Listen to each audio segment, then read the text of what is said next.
Hey folks, welcome to Casting with Kirk. I'm so glad you could join me today. So today I want to talk to you a little bit about soft plastics and how you rig them and the importance of it. When it comes to soft plastics, they're created by manufacturers to represent something in nature. So you want them to react like that, whether it's a bait fish or a crawdad, you want it to react and look like that, how it looks in nature. One of the most important things you can do is rig it correctly.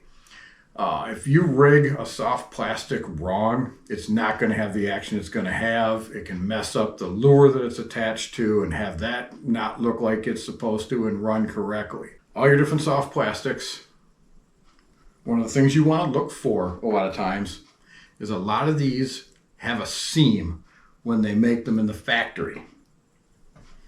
Like on a little curl tail grub, the way that the curl runs on the body, that's where the seam is, and that's where the mold came together. And if you look really close, a lot of times they're hard to see, but you can look and you can see, and you can take your marker and you can run it right down that line, and now you can see where the seam is. And that's where you want that hook, is on that seam with certain lures. Swim baits. A lot of times manufacturers are putting a little hook slot in them. And this one I've already marked with a marker because that shows me where the hook slot is. That's where I want that hook to come through.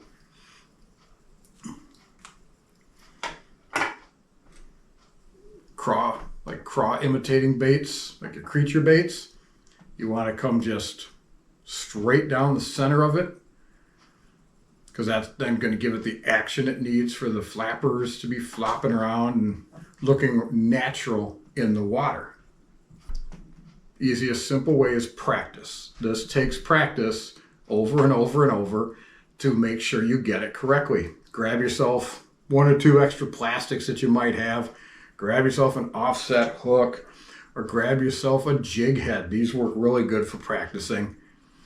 You're just going to come straight down into the center of the top of that lure. Make sure it's centered when you come straight down.